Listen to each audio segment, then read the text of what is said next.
Good morning. I'm Marilyn Miranda, Chancellor at the University of Illinois Chicago, here, where you are right now. On behalf of UIC, including our academic health enterprise, UI Health, welcome to our campus. Today, we open our doors to our state's top official, Governor J.B. Pritzker, as he announces a new Illinois program designed to improve health equity across the state.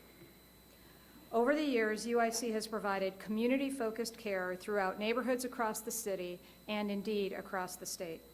We do this through our 7 health sciences colleges, our hospitals and clinics, and the Mile Square Health Center network, which includes 13 federally qualified health centers. UIC shares the mission of the governor's administration to address the complex health and health equity issues impacting our families and communities. UIC is truly honored to be hosting this press conference today, and we are committed to being part of the solution to end health disparities and improve access to care for all those who seek it.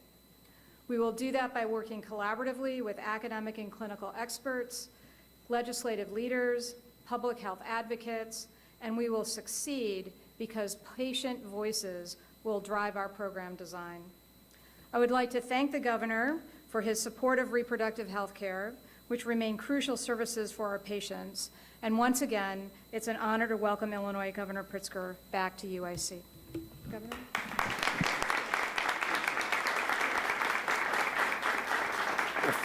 Thank you very much, Chancellor, and I want to welcome you. I have not had a chance to meet the Chancellor until this morning, and what a great institution you are running here. And we are very fortunate to have your leadership, and I look forward to UIC growing to even greater heights than it already has, but we're very proud of this institution. Good morning, everyone. Alongside me, sitting behind me, are some leaders that I just want to quickly point out. Our Lieutenant Governor, Juliana Stratton, our IDPH Director, Samir Vora, our HFS Director, Teresa Eagleson, Representative Lakeisha Collins, some community partners, and others. And we're here to announce a series of actions that we're undertaking to further protect reproductive rights here in Illinois as they are under attack across the country.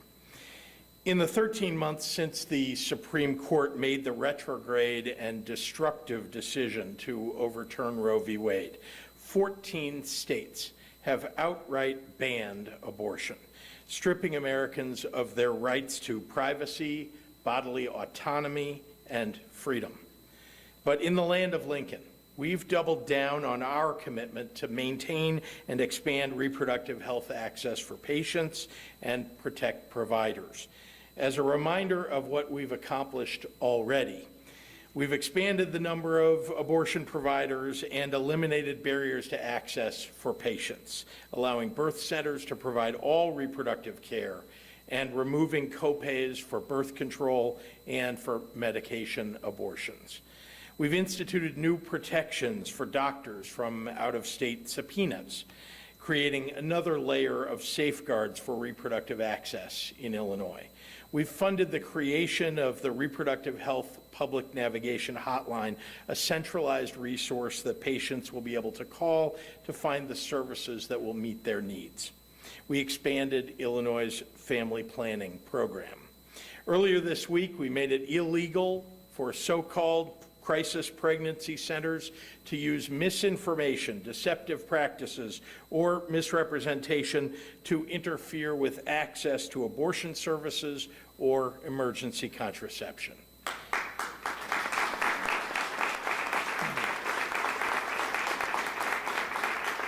And to meet the demand of patients seeking refuge from other states to exercise their reproductive rights, we have grown learning collaboratives and trainings for doctors and other reproductive health workers. So those are some of the things that we've already done to secure women's health care and rights. Today, I couldn't be prouder to share with you additional nation-leading policies and programs and initiatives to further secure reproductive health access here in the great state of Illinois. First, our Department of Health Care and Family Services and Public Health have been working closely with hospitals, providers, and advocates to better serve pregnant women with complex medical problems and patients who were otherwise left to navigate the hospital system alone. As a result of their work, I'm happy to announce a first-in-the-nation program known as CARLA, Complex Abortion Regional Line for Access. It's intended to reduce disparities for hospital-based abortion care and speed up medically urgent referrals. It will also alleviate the strain on our independent abortion clinics. And I just want to say thank you to UIC, to Rush, to the Chicago Abortion Fund, to Family Planning Associates, Hope Clinic, and so many other providers who have worked collaboratively with our team to build out this thoughtful and innovative new program. Second, yeah, this is really good.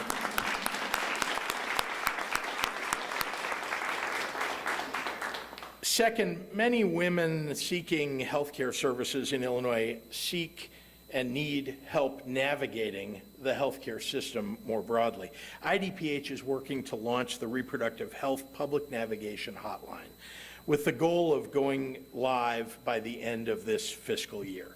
So that's number two. Third, we created the HFS, the Healthcare and Family Services Family Planning Program, a program to provide affordable access to family planning services for Illinoisans who are just above the income eligibility for Medicaid. We're leveraging federal Medicaid dollars plus the IDPH Title X grant funding to make family planning services more affordable and accessible for thousands more Illinoisans. Fourth, we're providing $5 million to support reproductive health care providers to expand capacity.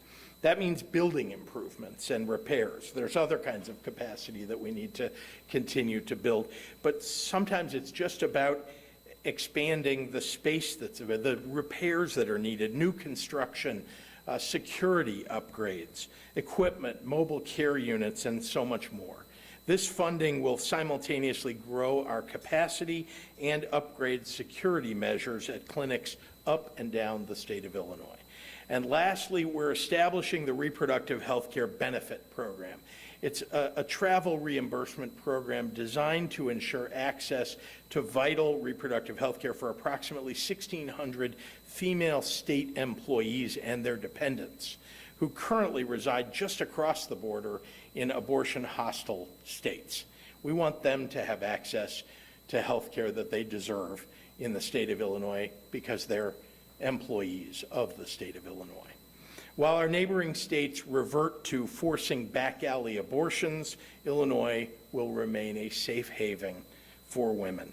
And I will continue to do everything in my power to ensure widespread, equitable access to reproductive rights. So I want to thank all of you for joining us today on this very important day. And with that, I'd like to turn it over to our terrific leader of the Department of Healthcare and Family Services, Director Teresa Eagleson.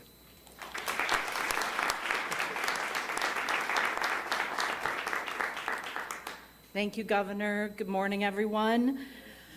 Protecting and expanding access to reproductive health care is a major priority for this state since day one, or for this administration since day one. We at HFS have been committed to doing all that we can to help individuals navigate the healthcare system and connect with needed services regardless of where they are in their individual journeys. At the end of last year, Illinois launched the HFS Family Planning Program. It's a Medicaid partial benefit program that covers family planning and related reproductive health care services for eligible Illinoisans, regardless of age or gender, who do not otherwise qualify for Medicaid. Eligible individuals can receive a range of services through these programs, including all FDA-approved methods of contraception, permanent birth control such as vasectomy, family planning counseling, fertility counseling, as well as cancer screenings, vaccines for reproductive health, and transportation to family planning visits. HFS is also working with our partners at IDPH to coordinate this new Medicaid program. with the Title X program to maximize access to family planning services throughout the state at this very critical time. In the coming weeks, Illinois will also launch Carla, as the governor spoke about.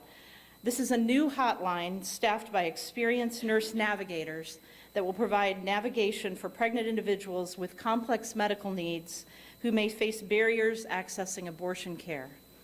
This new statewide service will provide complex medical intake and streamlined access to financial support for clinical care, as well as support for things like transportation, lodging, and childcare. Importantly, these services will all be provided while keeping each individual's information within a privacy system. For example, that out-of-state providers can't see that a patient received care through Carla. Even though we have put great value in our partnerships with providers since the governor took office in 2019, in the wake of the Dobbs decision, we have been working to support providers even further. All of the incredible colleagues seated behind me and many of you in the audience understand the influx of need and patients coming to Illinois from other states and other reproductive health care services that they can no longer access in their home states. Thank goodness for the great state of Illinois and the leadership here. We're supporting continued access to important drugs for medication abortion, collaborating with providers to help facilitate this navigation, and exploring ways we can continue to strengthen this network in Illinois. Thank you, Governor and Lieutenant Governor, as always, for your incredible leadership, and thank you to all of our partners in these vital efforts. Now it's my honor to introduce Dr. Fleischer.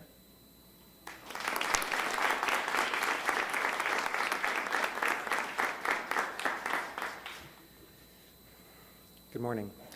My name is Jonah Fleischer, and I'm an OBGYN here at the University of Illinois at Chicago. I'm also co-director of the new Carla program.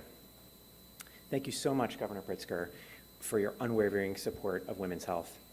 As an OBGYN who specializes in complex family planning, I know that navigating hospital-based abortion care has always been difficult for my patients, but this past year, it's gotten much, much harder. Recently, I saw a patient from a neighboring state who was 18 weeks pregnant. An abortion clinic had told her she would need a hospital because they suspected that her placenta was attached to her uterus abnormally, a condition called placenta accreta. This increased her risk of serious bleeding during the abortion. The clinic called our hospital and several others, trying to find the soonest appointment that she could attend. And a dozen phone calls and voicemails later, we saw her about a week after her original appointment. We hadn't learned much about her medical history before she arrived, and we were unsure if we would be able to arrange the specialists and the resources that she needed quickly enough. When someone wants an abortion, the earlier they get it, the safer it is. Reducing delays is especially important for those with medical problems that increase the risk of the procedure even more.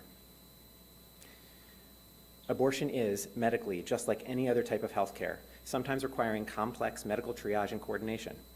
Politics, however, have siloed, stigmatized, and restricted abortion so much that we need Carla to help patients get past these extra barriers quickly and safely. That one call to the Carla nurses will connect patients with all the other organizations and resources that they need to get the care quickly and safely so that they can get back to their lives. All of us in the community feel a responsibility to help every patient get the care they need, and Carla will help all of us achieve that goal. Carla will help freestanding abortion clinics spend less time trying to connect patients with a hospital and instead focused on what they do best, delivering excellent, compassionate, safe abortion care to the majority of those who need it. Carla will help the Chicago Abortion Fund connect in an organized, centralized way with multiple hospitals at once so that they can focus on what they do best, supporting abortion seekers financially, logistically, and emotionally. And Carla will help hospitals by getting patients' medical histories before their appointments so we can do our job, delivering the safest, most efficient, complex abortion care at their first appointment with us. As a Carla network, we will be able to care for every patient more quickly and safely than we could before. We can stand proud in Illinois, where we value every person's autonomy and where we are committed to protecting it. Thank you, Governor Pritzker, and to all of our partners for making this program possible.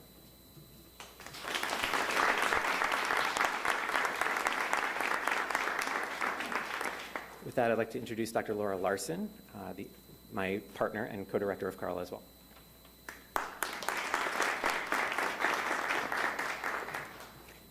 Thank you, Jonah. My name is Laura Larson. I'm an obstetrician gynecologist, a family planning specialist, and a proud abortion provider. I've been doing this work for about 11 years, and over the last year, I've cared for far more patients who have been seeking complex abortion care. We see so many Illinoisans and people from surrounding states who struggle to get the complex hospital-based abortion care they need in their communities. For example, last month I cared for a patient from another state that had recently banned abortion. She had anemia, and therefore the clinic that was closest to her home was no longer able to take care of her there. She returned home after being turned away, trying to figure out where she could be seen. Like Dr. Fleischer's patient, she called around, she called to 4 different hospitals in Chicago, and she found out that her closest hospital was at least 8 hours away. She was unsure how she was going to access that care, and the stress just compounded. How is she going to get to Chicago? How is she going to take care of her other 3 children that she had already left behind once to get her abortion? How would she pay for the procedure? Unlike in Illinois, she had Medicaid from out of state, and that Medicaid would not cover her abortion. Additionally, now that her abortion was at a hospital, it was exponentially more expensive than it was prior when it was in a clinic. She had already taken off work, and now she was going to have to do it again for a longer period of time. By the time she had reached me weeks later, her pregnancy was more advanced and more complex, and she was extremely emotionally drained.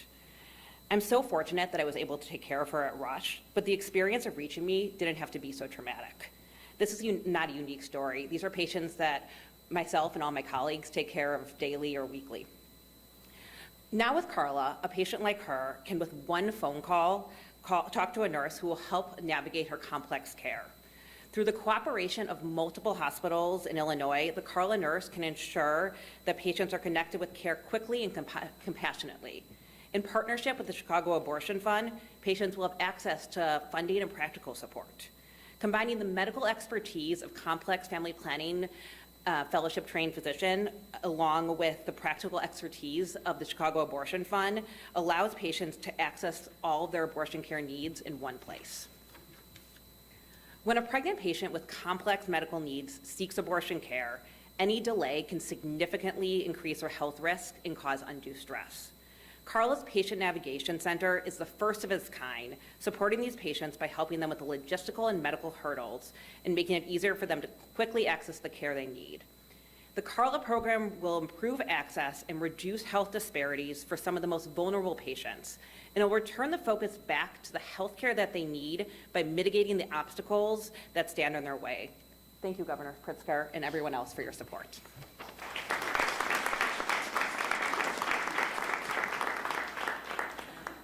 All right, next, sorry, next up is Director of JFL. Thank you, Governor. Hi, everyone. It's great to be here with colleagues, and thank you so much for the leadership you all do in our state every day. I'm just, once again, really happy to be in Illinois. My name is Megan Jaffe. I use she, her pronouns. I'm a mom who's had abortions, and I have the privilege of being the executive director of the Chicago Abortion Fund, or CAF. We're Illinois' statewide abortion fund that supports people across the Midwest and lately the country, whether they're from our state, traveling here, or in many instances staying in their own state. We provide individualized case management to our callers, working alongside them from start to finish, every step of the way, no matter the barrier, no matter the cost, and no matter the circumstance. We pay for abortion appointments and travel costs and use our deep expertise to help close to 300 people a week access care. In the year since Dobbs, we have heard from and attempted to support 10,000 callers. As such, I still do direct service almost every single day in my role. And I've supported many of the over 250 hospital-based patients we have cared for since the fall of Roe in June of last year. That's up from just 26 in the year before Roe fell. Many of those 250 people, as you might imagine by now, are from out of state. At last count, from 19 different states. I've supported people who've called the Chicago Abortion Fund from clinic parking lots or waiting rooms after having been told by a clinician that they require a higher level of care than the clinic has the capacity to provide. What do I do? Who do I call? Where do I go? What about my kids? I only have babysitting until tomorrow. What do I tell my job? Can my plane ticket be extended? My hotel? I don't have clothing to stay here for more than a night or two. How do I pay for a procedure in a hospital? I know it will cost thousands of dollars. As difficult as those calls are, as high as the stakes are for each individual person, and as much coordination we know is on the horizon to get our callers to care, there is such relief on the other end of the line when I say, we will cover it, it will be paid for. We will change your flight or get you back home and back to Chicago if that's what you need. We'll extend the hotel and make sure you have money for food. We'll take you to get clothing. We will be alongside you every single step of the way until you get the health care you want, need, and deserve. The CARLA program, as you've heard, will ease this logistical burden on those who require hospital-based care by providing a streamlined referral process. It will strengthen the working relationships we have with 4 major hospitals in the Chicagoland area to make sure our callers and all people who require hospital-based care can access appointments as soon as possible. And most importantly, it will strengthen Illinois' ability to do what we have already been doing in this landscape, stepping up as a national access point for hospital-based care. This program is a result of the work we've been doing the past year as abortion funds, frontline workers and providers at clinics like Family Planning Associates, Hope Clinic for Women, Planned Parenthood of Illinois, Planned Parenthood of the St. Louis region, and providers and support staff at UIC, Rush, UChicago, and Northwestern. None of this is ideal, and it should not be this way. No one should have to travel to a city they have never been in to access health care. No one should have to depend on strangers to access the things they need for that trip. But this is our reality and the fallout of this horrific decision.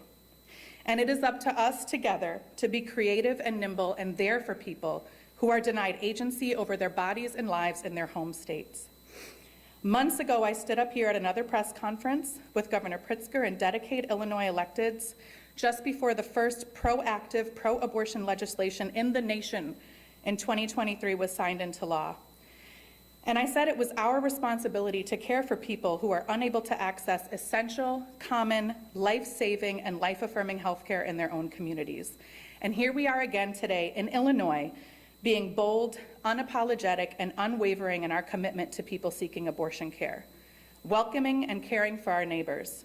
We are here in Illinois while next door in Indiana, in less than 24 hours, our Hoosier friends and families will wake up tomorrow and abortion will be banned and criminalized. It should not be this way. But thank you to Governor Pritzker and all of our partners standing with us today. We're so proud to live and work in Illinois and in Chicago, in a state and city that works with people on the ground to develop groundbreaking policy to protect the bodily autonomy of our residents and people who come to our state from all corners of the country.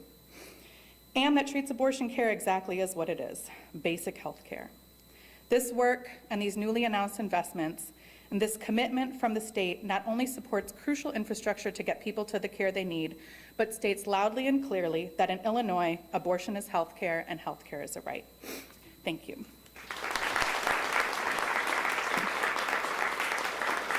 I am thrilled to introduce Dr. Allison Cowett of Family Planning Associates.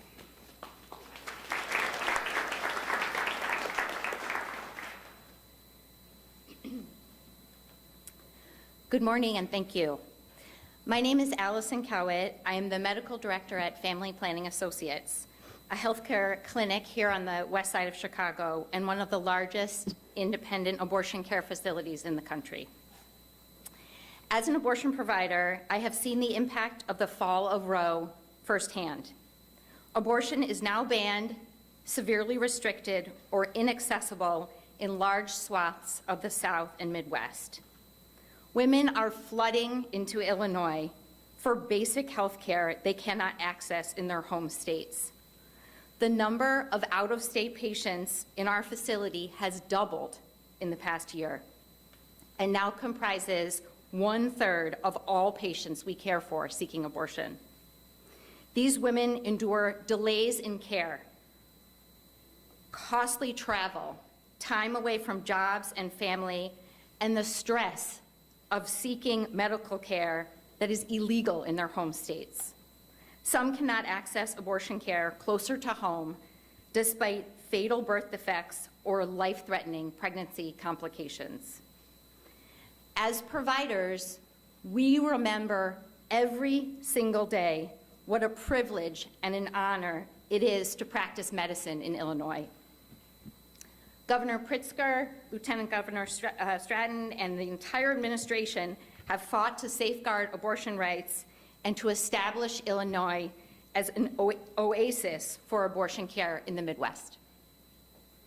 As we face the daily challenges of abortion care in this post-Roe reality, Governor Pritzker has our back.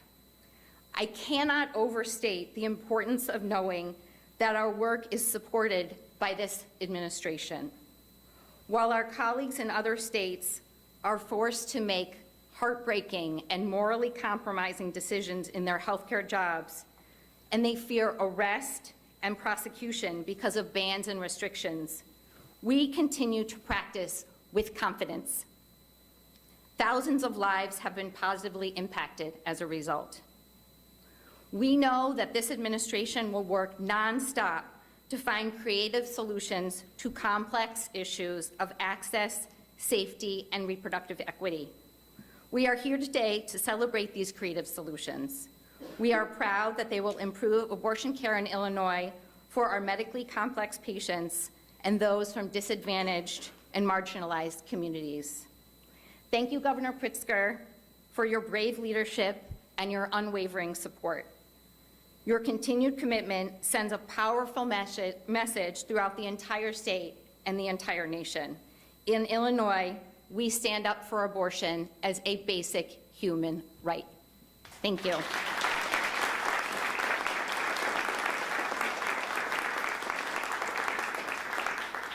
I would like to introduce Dr. Vora from IDPH.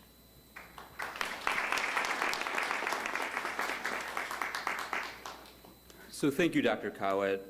And today is an important day. Another reminder for me how fortunate and blessed I feel to be a citizen and a resident of this great state of Illinois and have the leadership of Governor Pritzker so that we can protect reproductive rights. I'm here today to talk about the Illinois Department of Public Health's commitment to protect and expand access to safe, high-quality reproductive health services across Illinois at this critical time when these threats, as we've heard, are under threat and not available in so many other parts of the United States. As you have heard from the governor, our other leaders in this administration, our incredible leaders and advocates behind me, we believe that reproductive choice and access to quality, affordable family planning is key to supporting healthy and thriving communities. Planned Parenting allows people to optimize their individual health and their individual well-being. The Illinois Department of Public Health oversees the state's Title X family planning program. This provides comprehensive family planning services, and it's been steadily growing in recent years. During just this past fiscal year, we have grown the number of delegate agencies providing family planning services. These providers have increased dramatically, with clients served being up nearly 35% and the number of unique visits up nearly 75%. As you know, the Dobbs ruling has stripped away access to abortion in many states surrounding Illinois. This has led to an increase in out-of-state patients coming to Illinois for abortion services. So thanks to the governor and our leaders in the General Assembly, including Representative Collins, IDPH has received $18 million in new funding to strengthen and improve reproductive health access. So I'm going to outline a few additional steps that we are taking thanks to this new funding that will make it easier and safer for people to access abortion services here in Illinois. First, we will be partnering with Director Eagleson and her team at the Department of Healthcare and Family Services on the Hospital Navigation Initiative that you've heard about. This ensures that people receive the care they need in the appropriate setting they need it to make sure that they are getting high-quality care. We'll be using some of this budget funding to enhance this program through providing access to consultations with specialists for those seeking abortions who are at high risk. Number two, we are creating, as the governor mentioned, a public-facing abortion hotline. Once the hotline is up and running, those seeking abortions will have a single source that will help them get an appointment with a provider who can provide the type of service they need, including connection to the CARLA program that you've heard so much about today. And that CARLA program will ensure that care if they have a complex case and need hospital care. And the hotline will also help navigate barriers to accessing abortion, such as transportation, and provide education about abortion services in Illinois. And finally, we'll be providing funding to support training to increase the number of providers, including primary care providers, about abortion services in Illinois. Between the Title X family program, the expanded family planning services now offered through Medicaid, as described by Director Eagleson, Illinois is dedicating resources to ensure that those in need of comprehensive family planning services have access to them. Under Governor Pritzker's leadership, Illinois promotes public health by protecting and expanding access to safe, high-quality reproductive health services. I feel so fortunate that IDPH is committed and dedicated to working across the administration and with our provider community to ensure that those seeking family planning and abortion services in Illinois get access to the reproductive care they need. Thank you so much.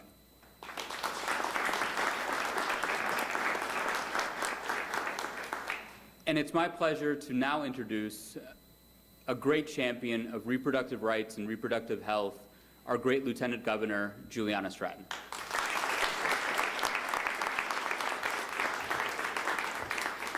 Good morning, everyone.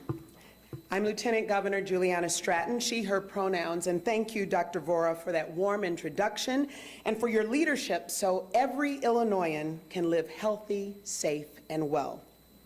The governor has already acknowledged the special guests, leaders, and community partners joining us today. So in the interest of time, I just want to say thank you all for being here and for playing the critical roles that you do in the work to ensure Illinois remains a beacon of hope for reproductive justice. And I want to take just a moment to shine a light on the advocates, not just behind me, but all throughout this room, who are meeting the moment here in Illinois and across the nation as reproductive rights are stripped away. Through today's announcement of these initiatives for comprehensive, accessible reproductive care, our state is reaffirming our commitment to showing what it means to stand on the right side of history in a post-Roe America. Chancellor, it's appropriate that we are gathering here today at the University of Illinois at Chicago, an academic institution committed to social justice and health equity. Because I stand here today not only for my daughters and all of our daughters and granddaughters, but also the foremothers in my lineage. Because if you haven't made the connection already, I want you to know that there is an intersection between the movement we are seeing in far too many states today, including some of our neighboring states, to ban books, to erase the painful parts of American history, and to strip away reproductive freedoms. You see, history tells us that enslaved women were brutalized, raped, and exploited through forced pregnancy and their ability to not just birth babies, but the future laborers who were being born into slavery.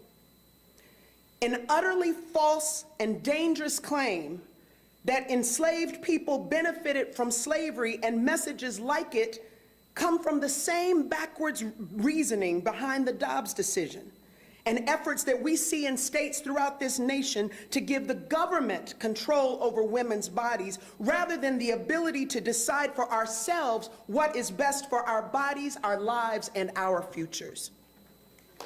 It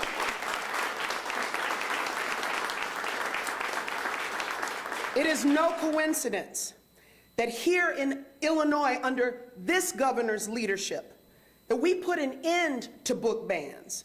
We've expanded the teaching of the history of marginalized communities in our schools, and that we are standing here once again today to make it abundantly clear that abortion is health care, and the bodily autonomy of every Illinoisan will be protected under our watch.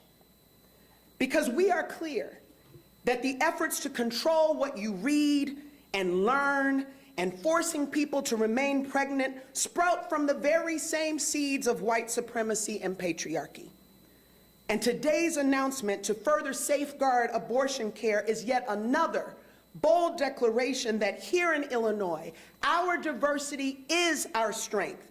We won't stand for these threats to women, and we certainly won't stand for these threats to our democracy. In Illinois, we won't go back. We are going forward, and we're taking every step together. Thank you again, and now it's my pleasure to bring back Governor Pritzker to answer any questions from the media.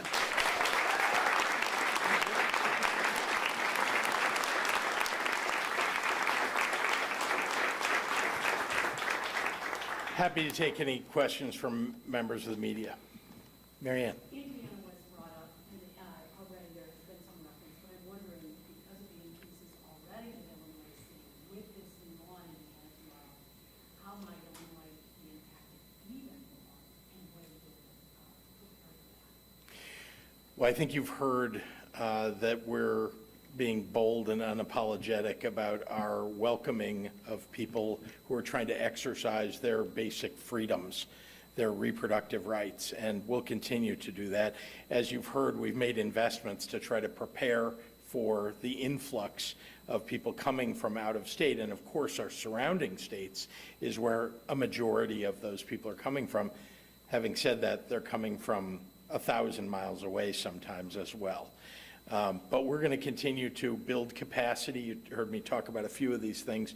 Build capacity, make sure that we're training people in the healthcare field who can enter this, abortion care field. And we're going to continue to look for ways that people are being obstructed from carrying out those rights, from being able to exercise those rights, and try to remove those obstructions. Governor, I know that Yes. efforts to protect patients have been coming into Illinois with the transponder thing and Yes. also IDPH's data. Are we actually seeing that? Are we seeing other states requesting information from Illinois to get these people in trouble? Not yet, but as you know, the laws are changing very quickly in those states, and I guarantee you there are attorneys general who are looking to make a name for themselves, and prosecutors looking to make a name for themselves who want to go after patients or doctors here in Illinois who are practicing.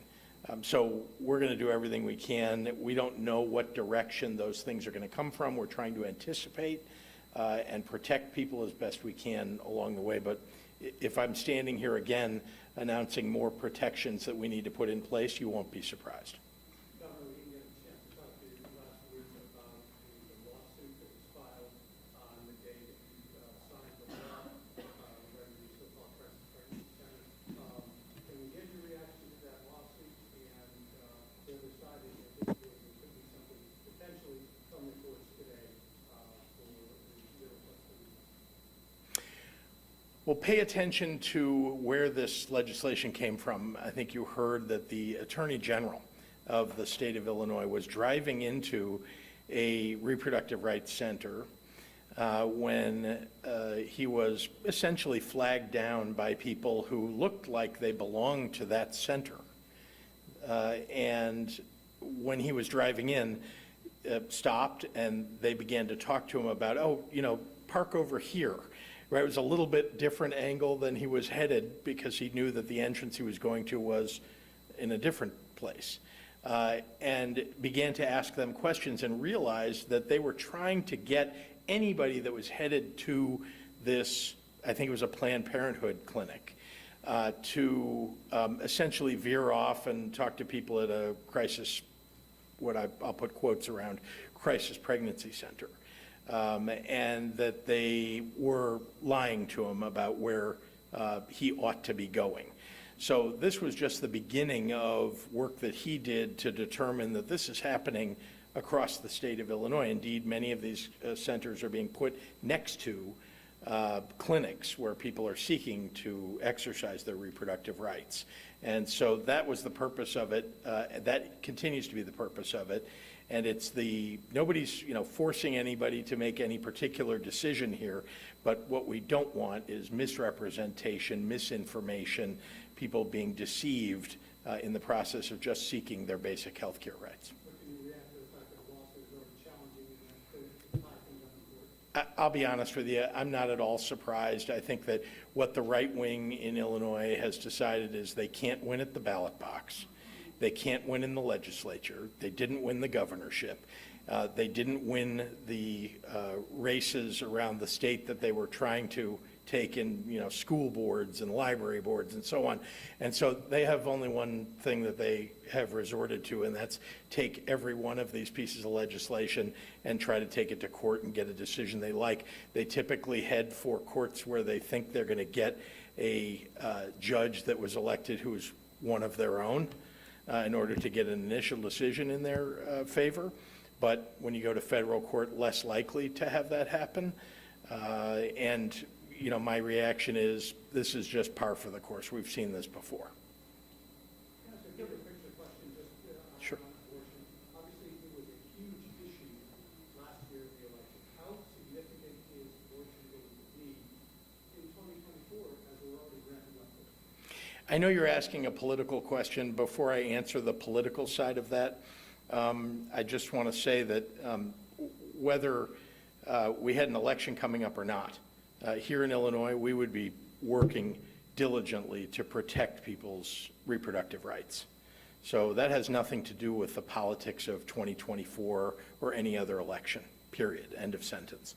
It happens last year, as you know, that the Dobbs decision was made in, I think, April or May, or it was leaked maybe in April and came out in early June. Someone will correct me, I'm sure.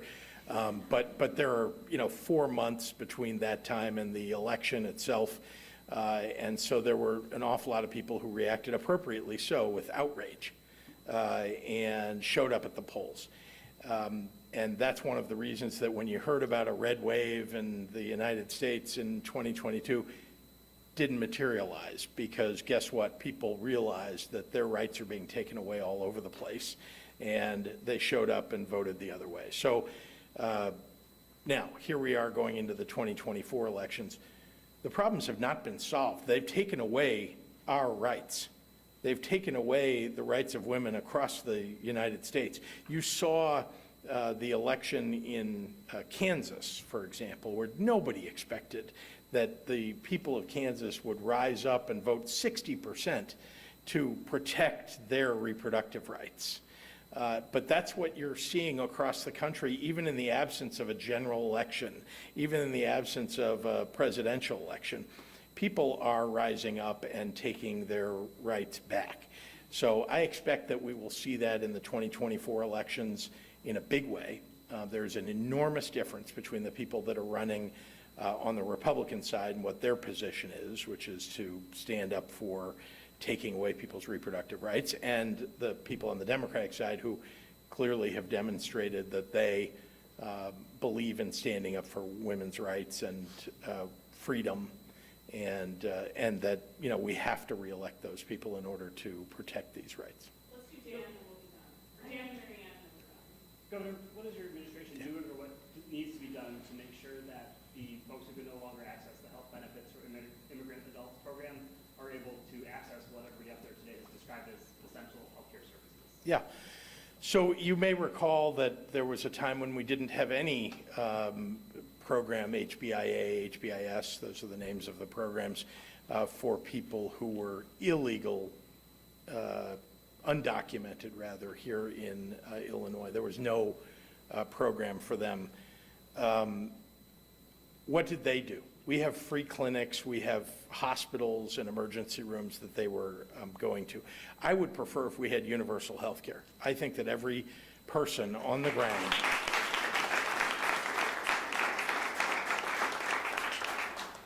had access to the health care that they need. Meanwhile, we haven't done that in the United States, and we're trying really hard to do that in the state of Illinois. There's still more work to do. So what will those folks do? We have free clinics. We have, by the way, the open program still for seniors who are undocumented immigrants. And so that program remains open. There are thousands more slots. But as far as I'm concerned, we need to make sure that we're also balancing our budget and providing health care. So we support many of those free clinics. The state does, and will continue to do that. I think that we ought to have the program that we already have in place for undocumented immigrants cover more people, but we need to make sure that we're doing it in a cost-efficient fashion. And to me, that means running it like Medicaid, because it wasn't being run like Medicaid. It was on a fee-for-service basis. But I think we can run it efficiently and make sure that we're reopening the program, again, within our budgetary constraints. I think you're aware that a very deep concern of mine for the state of Illinois is making sure that we balance our budgets, run surpluses, so that we can afford to do the things that we think are important to protect people across the state. And so I'm going to continue to try to balance all those interests. Will Carla and the other hotline be available in languages other than English? I would. Yes. There you go. There's 6 nodding heads behind me. I was nearly certain, but didn't want to get it wrong. Yes. It's an off-topic thing about the bill that was signed on Friday. Could you? Which one? I think I signed 155 on Friday. There are some critics who have said that it allows illegal immigrants to become police officers. That's wrong. That's false. Yeah, I appreciate you asking the question because, as usual, the far right is proposing or putting out their false information. They're saying that we're allowing illegal immigrants is the word that they would use. Undocumented immigrants are not allowed to become police officers in the state of Illinois still. What we have allowed is legal permanent residents and DACA recipients now to become police officers. So we have the ability for people who are legally in this country, and again, permanent residents or DACA recipients now, to apply for jobs as police officers. But I am tired of the right wing twisting these things. They put it out on Facebook. They tell lies. They attack based upon those lies. They're perpetuating lies. So there are people out there that think that we're just allowing anybody to become a police officer. That's just not accurate. 2 other states already have provided this. We have a U.S. military that has 35,000 immigrants who are not U.S. citizens who are serving in the U.S. military today. 8,000 more sign up every year. We allow that in our U.S. military. We allow it in a couple of other states, and more states are adding on to this list of states that are allowing legal permanent residents. So I'm proud that we are doing this. I think it's the right thing to do. It's also good for our police departments. And oh, by the way, the Fraternal Order of Police has supported it.